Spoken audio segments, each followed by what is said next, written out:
I saw this little painting called Young Man with Laurels. Mhm. And it literally dazzled me. I thought it was the most beautiful, sensual, homoerotic work I've seen. And I said to myself, there is no way that the male artist who did this work is heterosexual. There's no way. Welcome back to Art in the Raw. I'm your host, David Smith. 15 years ago, Ignacio Darnaude was walking through the Los Angeles County Museum of Art when a single painting stopped him cold. John Singer Sargent's Young Man with Laurels. This beautiful, sensual work that seemed to pulse with homoerotic energy. And Ignacio had what he calls his aha moment. There was no way the artist who painted this was straight. That revelation launched him on a mission that would completely reshape how he saw art history. Because once you start looking for queer codes hidden in plain sight, you can't unsee them. The strategically placed naked young men in Renaissance religious paintings, the mythological alibis that let artists explore same-sex desire without persecution, the visual vocabulary that queer artists have used for centuries to communicate what they couldn't say out loud. Ignacio left behind his successful career as head of international marketing at Disney and Sony to become something of a detective, uncovering the stories that museums and art historians have relegated to footnotes, if they mention them at all. His project, Hiding in Plain Sight, Breaking the Queer Code in Art, is turning those footnotes into headlines. We're living through another moment of cultural backlash, another wave of don't say gay policies, which makes me wonder, will contemporary queer artists need to return to codes? Will we see a new generation of St. Sebastians and mythological alibis?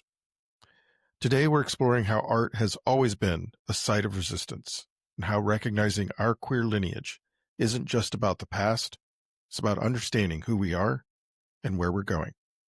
This is Art in the Raw. All right, Ignacio Darnaude, thank you for joining me on Art in the Raw today. I'm really looking forward to this discussion. Thank you. I'm really happy to be here today. Can you share a moment when you first realized that some of the most famous artworks you'd seen your whole life were actually hiding queer stories and desires? Yes. I can tell you how this project started. I live in Los Angeles, and I remember one day, many years ago, probably 15 years ago, I was at the Los Angeles County Museum of Art, and I saw this little painting by John Singer Sargent called Young Man with Laurels. And it literally dazzled me. I thought it was the most beautiful, sensual, homoerotic work I've seen. And I said to myself, without knowing much about Sargent at the time, there is no way that the male artist who did this work is heterosexual. There's no way. So that really was the epiphany, kind of the aha, life-changing moment that started it all. Then I started investigating Sargent, and I started uncovering the homoerotic clues in his work. And that's how it all unraveled. It all came from seeing that painting that day and realizing that there was something behind it that nobody was telling me about. How do you think your own queer identity influences your relationship with that art before you became a scholar? Well, that's interesting because I've always loved art. Art has always been a passion of mine, and I love all kinds of art. But what happened is, with time, I realized that many of the artists that I loved happened to be gay. And I'm not talking about the ones that everybody knows about. I'm not talking about Andy Warhol or, I don't know, Mapplethorpe or Keith Haring. No, I'm talking about many artists throughout history that I had no idea about their sexuality. And then when I started again researching, and I realized they were gay and how they, included clues about that in their work, that was again a revelation that made me realize that this is like a transformative for me. This is something that needs to be explored. Yeah. Because the word homosexual wasn't even coined until like the late 1800s. For sure. So a lot of artists who may have put these codes in their art didn't have a sense of what being a gay person was or being a homosexual was. But while that is absolutely true, repression has always existed. Yeah. And that repression has always forced queer artists to not express themselves openly.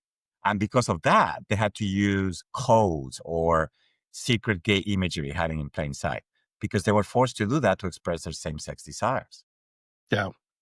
Walk us through some of those images, those visual codes and symbols that they developed, like mythology and flowers and colors. It's interesting because when I started investigating this, I realized that artists throughout history were using similar ways to hide their same-sex desires. You know, some artists use hiding in plain sight images that Uh-huh. was hiding in plain sight. You just need to point at it, and you're like, "Oh my god, how come I didn't see that?" Some artists used coded images, which need to be decoded. And as you mentioned, something that is very popular throughout history is with thousands. I have an archive of thousands of images of artists who use classical, mythological, and religious images. Why? Because that gave them a perfect alibi. So classical Yeah. images referencing ancient Greece where same-sex desire was accepted. So by portraying a classical image, all of a sudden that image was not subject to censorship or, or any kind of attack. Mythological images. Why is that? Because, mythological images which represent human desires, they're usually portrayed in the nude. So it's a beautiful excuse to portray that. And then what is fascinating, religious images. Religious images from anything, from angels to saints to Jesus to Cain and Abel to Adam. Why? Because the sacred subject matter all of a sudden gives it a patina of respectability, and nobody's supposed to question their Uh-huh. nudity. So those were some of the tools and tactics that artists have used throughout history to represent same-sex desire in a way that it protected them from any kind of attack or imprisonment or whatever. Give us some examples of some of the religious ones that you think have gay codes in it, and Well, and why you think it represents potentially that the artist himself might have been gay or homosexual. yeah, Michelangelo is a perfect example of so many of these images. Everything, classical, mythological, religious, he used everything. Uh-huh. So in the Sistine Chapel, it's full of hunky images, some of them androgynous. They were supposed to represent female, but he used male models. And in one section of the Sistine Chapel, there are three same-sex couples kissing. So Oh. that's a beautiful example, and I always talk about that in my lectures. Then I see an artist like Luca Signorelli, who was very influential on Michelangelo. So Luca Signorelli has images of the Madonna and the baby Jesus, and all of a sudden, for no reason whatsoever, you see next to her three naked young men in a very sexually uh, arousing pose.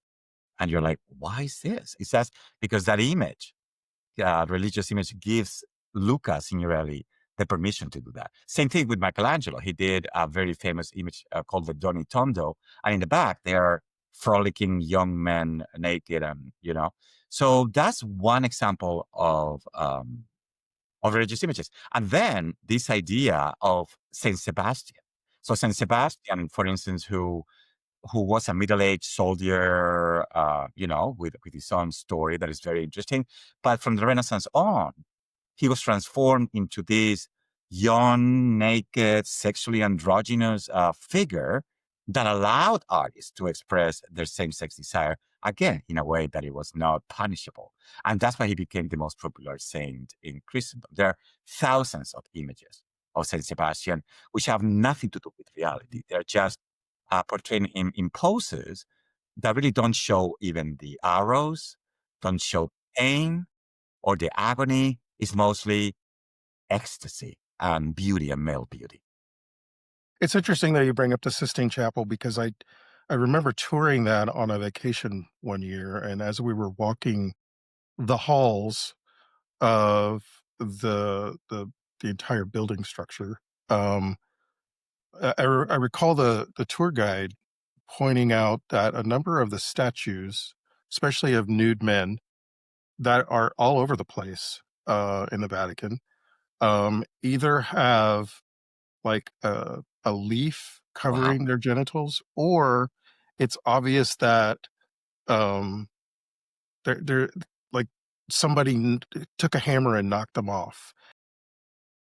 The tour guide was explaining that that's exactly what happened. That one of the popes got upset about the sexual nature of that and went around that night like knocking off all the male genitalia. Yeah. In fact, I believe there is somewhere at the Vatican Museum that they have a room with all those penises. Yeah, I think that is absolutely true. Yeah. Now that is funny. Yeah, that is fun. Um, Tell me a little bit about your docu-series that you're working on, Hiding in Plain Sight, Breaking the Queer Code in Art. What stories are you most excited to share, and which artists are you planning to feature? Well, this docu-series is something that I've been working on for a long time. And I signed a deal to produce it with a major company, but it didn't pan out in Mhm, the end. So now I'm kind of back to square one. And what I want to do is basically talk about the history of queer art and literally from the Renaissance until today. And the way I'm thinking about it is with different chapters and mhm. or episodes or however you want to call it. And each chapter is going to tackle the theme of queer art from a different perspective, meaning one episode is going to be about what we just discussed a minute ago about artists using classical, mythological, and religious images. Another chapter is going to be talking about artists who portrayed queer imagery hiding in plain sight. Another chapter is going to be artists who used coded queer imagery. Another chapter is going to be about artists who were out, which is not many. So what is unique about my project is that by finding this division of, of strategies that artists use throughout history, it allows me to do like Project the docu-series, or it allows me to tackle a subject matter that is very broad, you know, in a way that is unique, accessible, and that people can understand the codes and how throughout history there were different ways and without speaking to each other, artists have been using the same tactics from the Renaissance until today. What what do you hope audiences would take away from this project? Well, for me, is okay. So, one thing I realized when I started investigating this project is that the art world has historically erased the queerness of artists. Mhm. By that, I mean, well, it is okay to talk about Pablo Picasso's female muses and how important they were in his work, etc. But if you tried to discuss how an artist's queerness is important to his or her or their work, the response from the art world was usually, "Oh, that's gossip. That's irrelevant." It's what I call the "don't say gay" policy.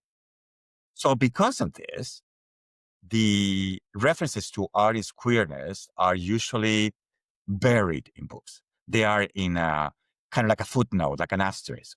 So my approach is to turn these footnotes into headlines.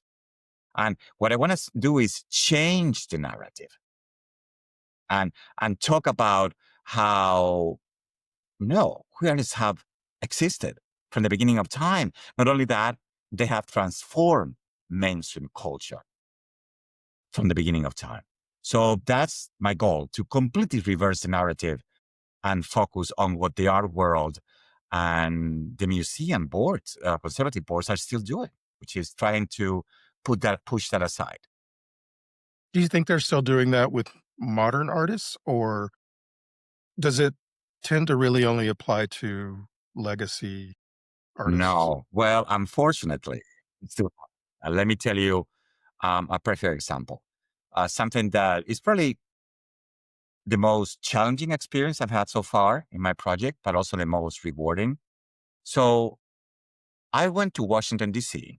to Uh-huh. the Smithsonian to see an exhibition of the queer Cuban American artist Felix Gonzalez-Torres, who is one of the most important artists of the AIDS era, if not the most. And, I went to see a retrospective expecting all kinds of information about it, and there was none. So this is last year, by the way. And so in the at the end of the exhibition, no reference to his queerness, no reference to AIDS. In the most important installation, which is one that he did for his partner who died from AIDS, no reference to his partner. So I'm getting upset just talking about it. So it got me so furious that I wrote an article about it for Out Magazine, and it became huge. It became viral with over 4 million views and reposts from celebrities, etc. And it got such a tremendous response that it got covered all over the world, meaning articles in other countries about this article. And what transpired from it is the realization that behind this erasure was the Felix Gonzalez Torres Foundation. And probably because they believe that if they discuss the artist's homosexuality, the price of the artist's works will go down. So it was really a grueling experience because what I did is uncovering the horrific homophobia behind an institution which is supposed to preserve the legacy of a queer artist. What do you think drives that in the art world? Is it money? Yes. I would say yes. And in some cases, let me give you an example. I have always had a good experience with my lectures, my articles, and my Instagram. So I really have encountered very few kind of like, but last year I met with the director of a museum here in California about giving a lecture on one of the artists in the collection who was queer. Oh my God, the reaction was the most horrific from the director. So it does happen. I think it's a little bit of the old guard, but unfortunately, with the times changing, you saw what happened with Amy Sherrill, who's a show I saw in San Francisco, and it was amazing. And then it was going to go to the Smithsonian. Mhm. Yeah, Smithsonian. Um, and they didn't want to put an image of a trans Lady Liberty. And she said, no way. So she canceled the show and it's now in Baltimore. But Good no, for it's her. not. Yeah, good for her. But it is happening, David. This is not going away. In fact, it's getting worse as we speak. Do you think this will drive artists to revisit queer codes in their art? This I, repression that I, we're under today? I really hope not. I really hope. Listen, there are still artists who do classical, mythological, and religious images today, but they do it Mhm. because they're beautiful and they're part of a tradition, not necessarily as a coded way. But I would be horrified if artists are forced to go back into codes. I would too. I don't want to think about it. Um, I really hope that is not the case. Um, Going back a little bit to your docu-series project, how has your approach to interpreting queer coding evolved as you've developed this project? Has it evolved? Have you learned more as you've developed this project? Yeah, I mean, I kind of answered that already because when I started with like a huge canvas of artists, and oh my God, how do I tackle this? You Mhm. know, but after 15 years on it, is when I realized that there are patterns. You know what I'm saying? And those patterns, like the codes, the images in plain sight, the classic mythological and religious images, all of a sudden they allow me to tackle this broad canvas in a way that is manageable and is more, accessible, academic in a way, and that people can relate to it in a way that is fun and accessible. So it has evolved from starting with an overwhelming canvas into Uh-huh. something that really I can do different lectures depending on the subject or the artist. How do you select which artists and artworks you want to highlight in the docuseries? How do you whittle down the Well, many options? I know. I mean, like I say, I have right now the project that I started up many years ago is called Hiding in Plain Sight, Breaking the Gate Code in Art. And under this project, I have my Instagram, Breaking the Gate Code in Art. I have articles for Out Magazine and Gay Lesson Review. I have my lectures and I have the docu-series. So, for instance, let's say the Instagram. So every day I post in Breaking the Gate Code in Art either a piece of art and I decode it. So that's something I do every day. And the criteria is either that I like the piece of work or it's tied to something current, whether it's a new show in a museum or in a gallery, And so that allows me freedom to do this broad canvas.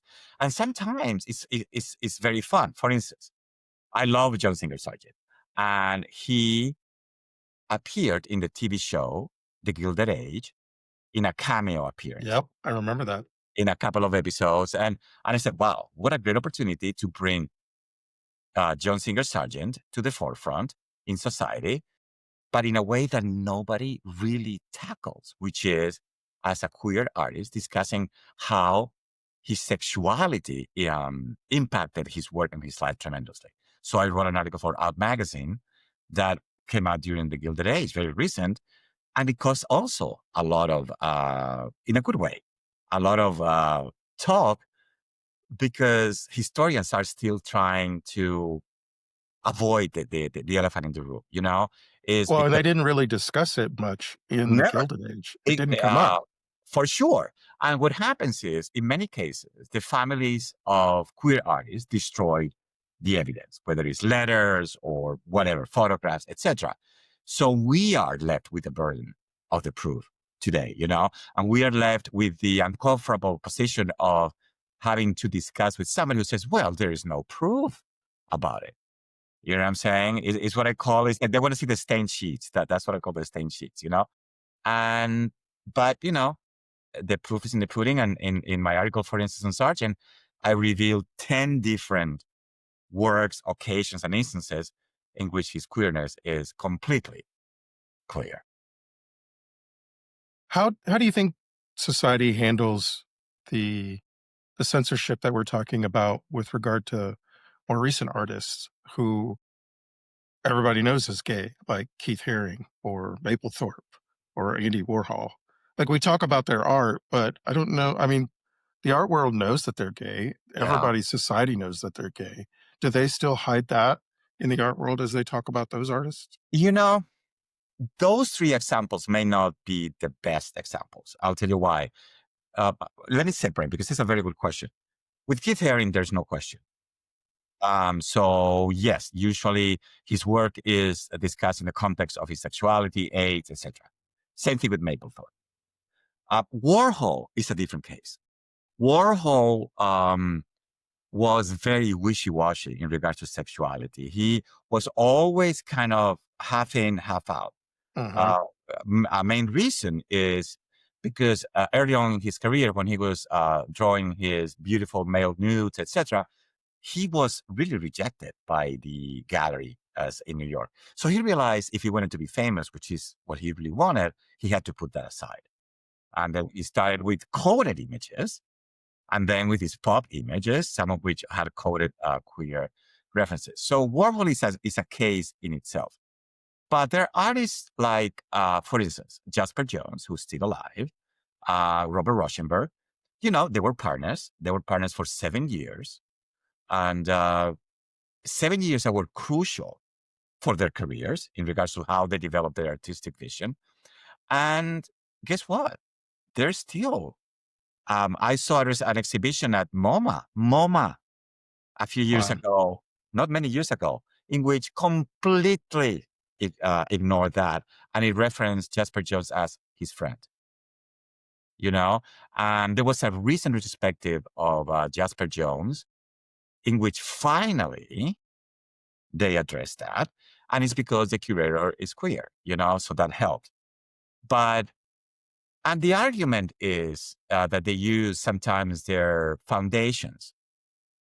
Well, Rauschenberg was not completely open at the time, and so we have to respect that. So that's one of the arguments you have to deal with. Same thing, with other artists. So unfortunately, you deal with foundations trying to quote unquote to protect the legacy of the artist using very fickle arguments about not talking about their sexuality. Same thing with Cy Twombly. Um, I went to see a show here at the Getty, and again, he has a little photo of his partner, and then a whole wall with a photograph of him and his wife.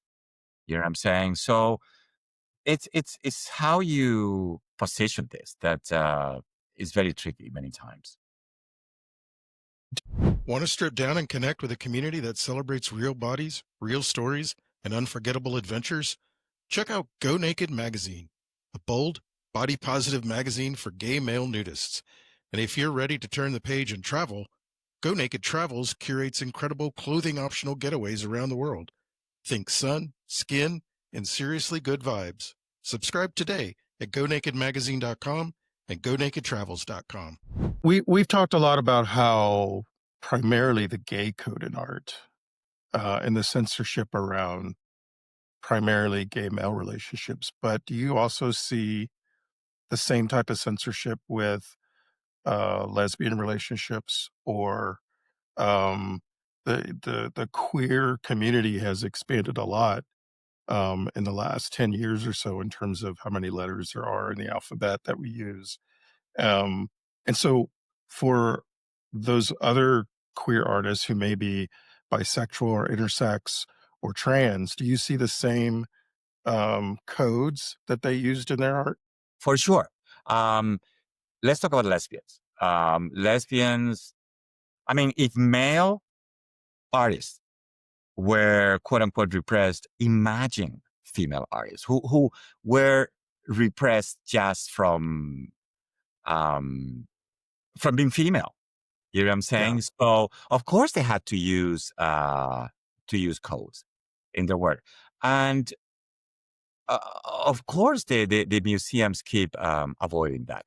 But again, lately it's beginning to change. They're Uh-huh. beginning to discuss it openly. There was a big exhibition at the Barnes in Philadelphia last year about Marie Laurencin finally addressing her sexuality, which is so obvious, but with, oh, no, these are just women's images. You know what I'm saying?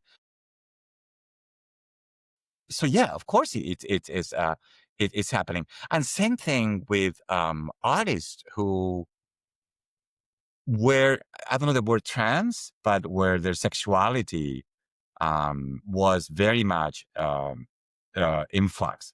Yeah. Yeah, At minimum, they were playing with gender roles in their for art. sure, for sure. And let's say, if you remember the movie The Danish Girl, it was about Gerda Webner and her partner. So the partner who had a female male to female transition was an artist. So now we're finally able to look at their relationship and their work with completely new eyes, which at the time was, they wouldn't even look at that. So yeah, so the artist, everybody has used codes throughout history, lesbians and trans and everybody. They were forced to.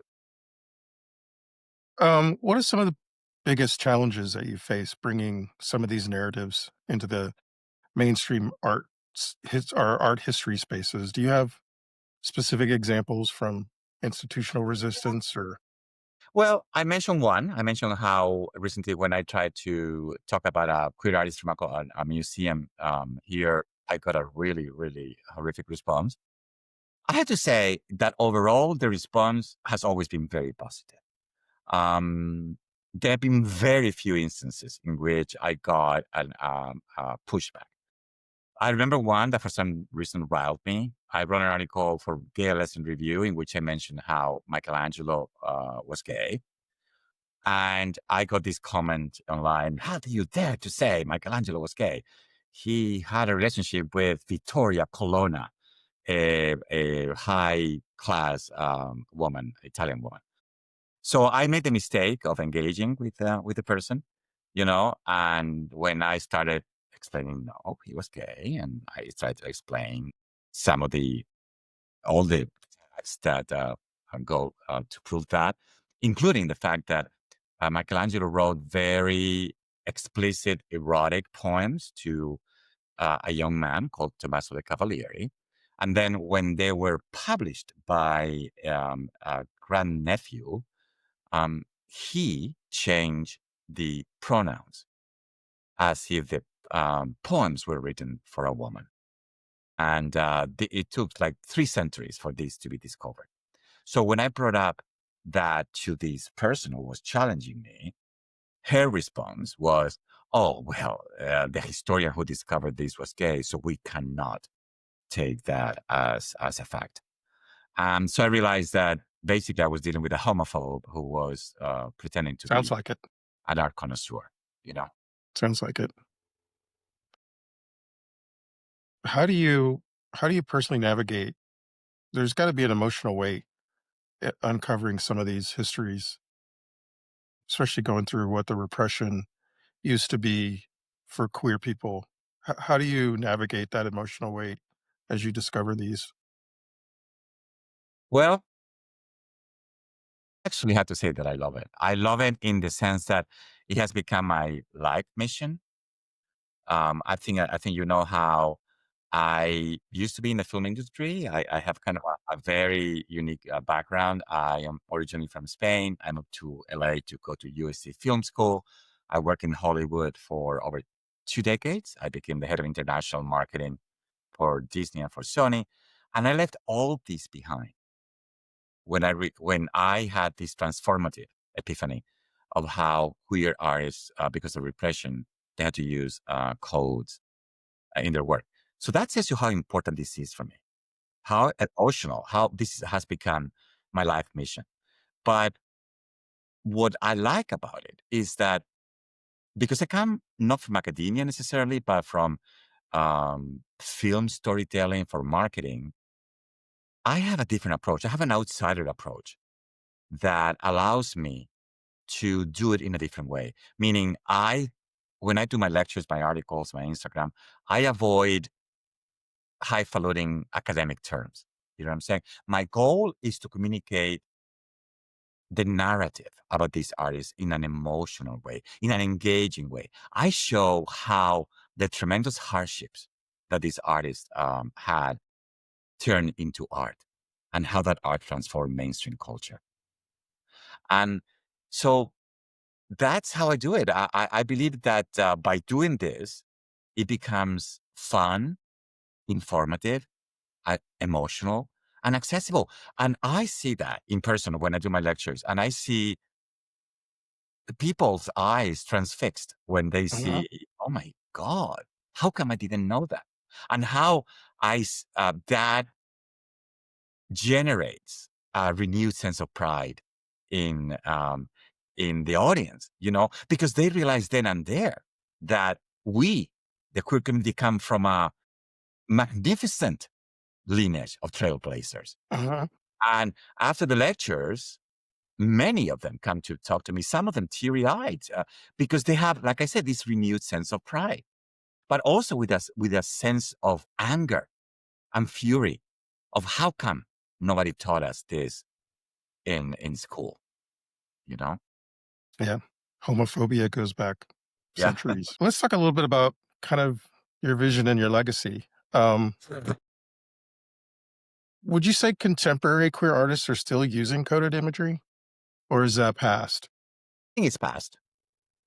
I think I think the time for that has passed. Listen, I've seen how museums who depend on public funding Mhm. have censored or basically killed queer shows. But I've also seen how museums that do not depend on on public funding are doing shows on queer art. For instance, the Getty Museum here in Los Angeles just did two major shows on that, Queer Lens and $3 Bill. Mhm. And they were a huge success, which tells you that there's a big thirst in the audience for this narrative. So, and galleries are doing a lot of queer shows. So, really, I mean, there is something happening every day in LA about queer shows. So, in that sense, I don't think there is a need for codes anymore, particularly in galleries. In galleries, they're like, you know, the gayer, the better. So Mhm. that is what is happening right now. I don't know in a year, but right now, there's no need for that, for codes. Do you think those galleries would accept queer erotic art if it wasn't coded with mythology? Yeah, if that's what the artists want to talk about, let's say there are artists who are using that reference, they're using mythology images to do modern day queer images. Mhm. I But interviewed one on this podcast earlier. He's okay, an amazing artist from Cuba. yeah, exactly. So they're just following a tradition, but they're tuning it, they're spinning it into, I'm doing what they did, but I'm doing it openly just to depict male beauty.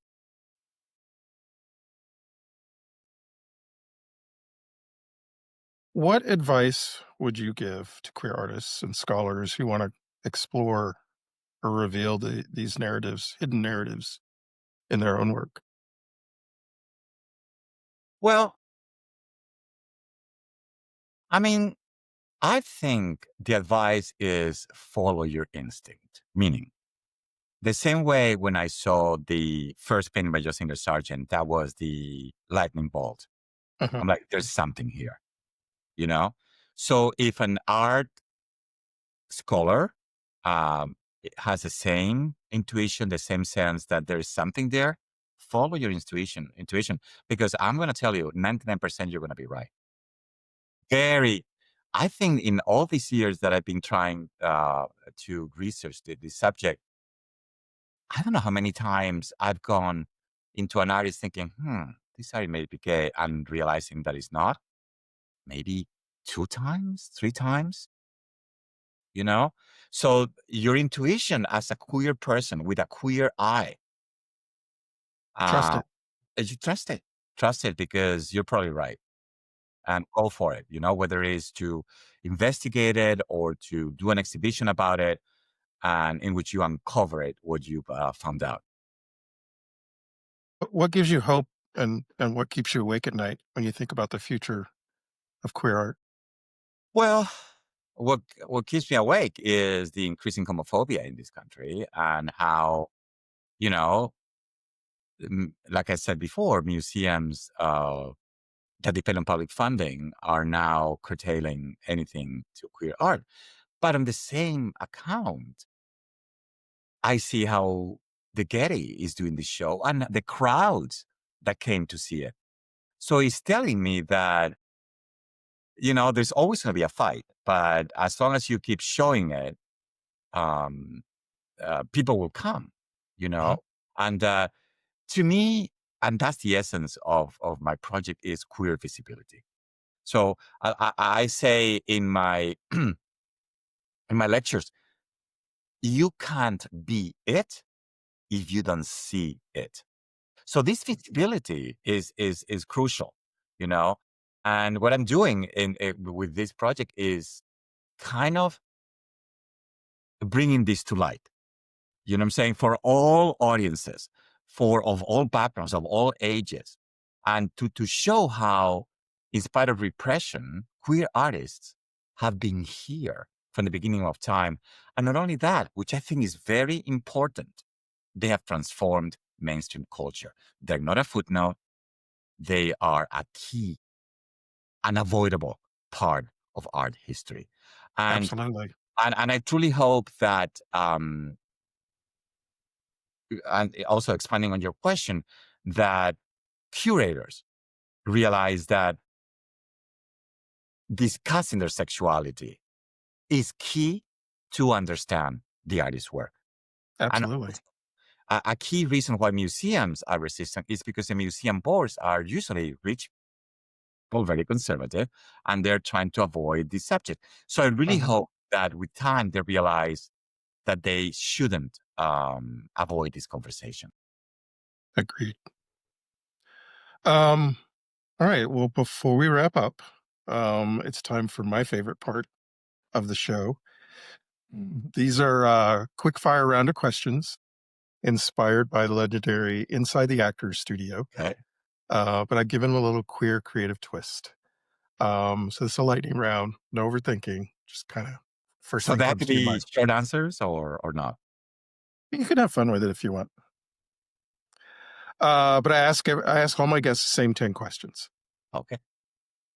What is your favorite artistic medium or tool?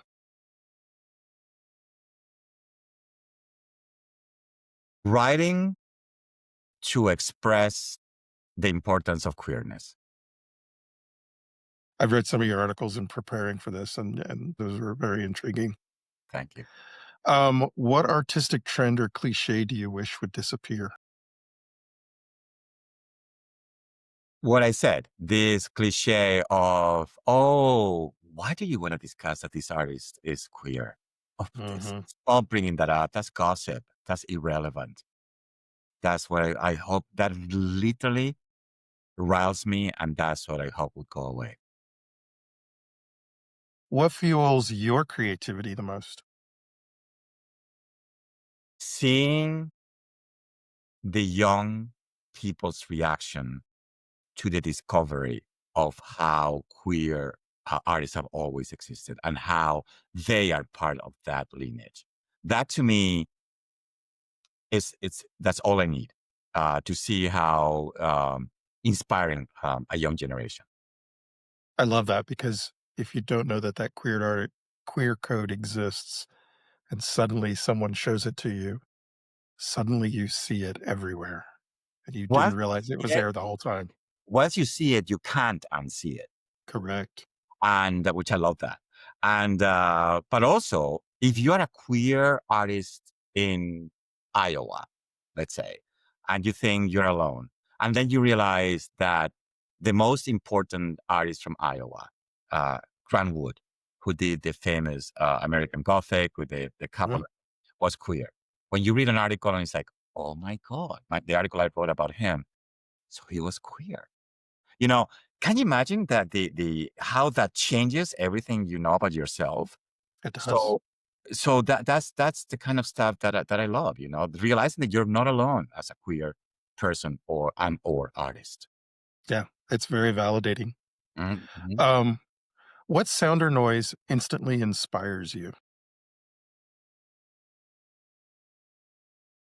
The waterfall, the sense, the sound of waterfall, not rain, the waterfalls is a very inspiring sound to me that makes you turn into a more relaxed state and in that creativity as well. Very peaceful and meditative. Yeah. What sound or noise completely kills your focus? Oh my God. The how you call those? The leaf blowers? The Oh, leaf. yes. Let's not start talking about it. I moved from an apartment because there was a leaf blower every morning at 5 in the morning, and I said, no, I have to move. That is to me the epitome of everything bad. That's You would think somebody would be able to invent an electric, yeah. leaf blower that would not create all the Well, noise it and hasn't happened yet, so exhaust. So that's still my biggest pet peeve. I can't take it. Yep. What's your favorite metaphor, word or phrase to include in the work that you put together?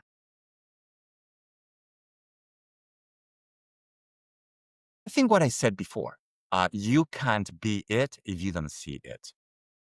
This idea of queer visibility. That Yeah. I think is a summary of everything. You have to Yep. see it.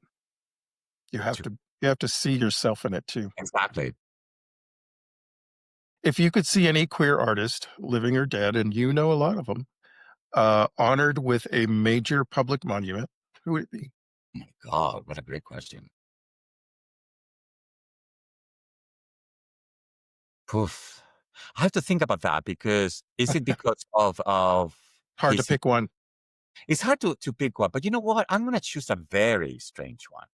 I'm gonna choose an artist whom I adore. His name was Simeon Solomon. Simeon Solomon was a Victorian artist, was part of the Pre-Raphaelites. He was queer. He was completely out there. He portrayed images that were androgynous, that were sexually explicit at the time of Queen Victoria, and he paid the price for it. He paid the price for it when he was caught in a public bathroom with another man. And that was the end of his career. And he ended up selling his drawings for no money and living in a kind of a madhouse. I love Simeon Solomon so much, and by many, he was the most important, the best artist of the Pre-Raphaelites. So he's the one I would love for him to get um, A a public monument, monument. maybe in the place where he was caught in the bathroom, whatever the bathroom was in London. So a statue Gay there. men have been trolling the bathrooms for ages, I guess. Exactly. What is one profession or creative field you could never see yourself in? AI. I feel your pain. If your art could take on a life of its own, what form would it take? You know, I've been approached a couple of times, but it hasn't panned out to write a book. So it would be great to have a book about this because nobody has written it the way I want to talk about it. So it would be great to have a book about this. I think you should. And when you Yep. do, let us know and we'll Yes. post a link to buy it. And finally, 100 years from now, what do you hope your art says about you to those who find it in the future?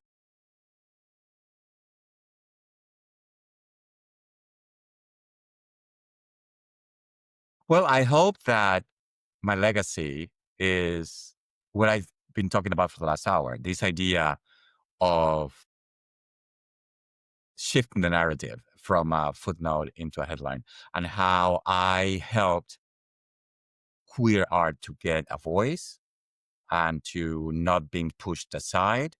And that maybe, I was at least a drop in the bucket of that transformation. That would be all I wanted, That's all I want. Yeah, you and me both. That's why I do this podcast, and That's why I'm here today. I appreciate you being here. This has been a fascinating conversation. And I can't wait for your docu-series to come out. Um, Please send me links when it's available, For sure. and I will share it. And thank you again for joining. Thank you. Thank you, David. It's nice. It's nice to be talking to people who, we share values and we share life missions. Exactly.